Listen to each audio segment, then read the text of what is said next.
Once upon a midnight dreary, while I pondered weak and weary over many a quaint and curious volume of forgotten lore, while I nodded, nearly napping, suddenly there came a tapping, as of someone gently rapping at my chamber door. "'Tis some visitor," I muttered, tapping at my chamber door. "Only this and nothing more." This was a depiction of Edgar Allan Poe's The Raven, performed by Vincent Price. An eerie story about, well, that doesn't really matter. Just know it was bone-chilling. I always read books when I was younger, but many times I skipped pages, asked someone I knew who read the book to paraphrase, or even read the prologue and just called it a day.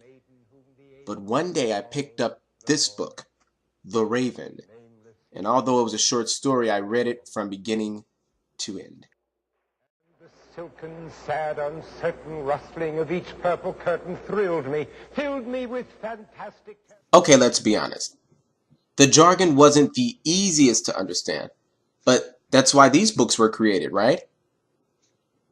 This isn't the average book for an 8th grader to read, but the first time I read it to the very last moment, I closed it. To this day, that is the only story I ever fully enjoyed. I love this story so much that when asked to be in a one-man performance starring myself, depicting this story, I could not turn down the offer. Besides, it was an 8th grade competition, and competition was something I loved. I was usually energetic and outgoing, but I was many times shy, and I was hoping that this would all change prior to my performance.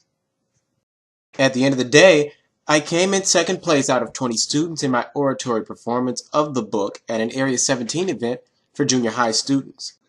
So much for that shy kid, right? 2 days later, I was asked to put my writing skills to the test in another Area 17 competition. It was a persuasive essay contest. I knew for a fact that I could persuade in speaking, but after coming in 2nd place out of 20 other students in this contest as well, I realized that both speaking and writing are very similar. Because of my early exposure to literacies, I was able to win over 10 awards that year. With these experiences, I began to realize how literacy affects my everyday life.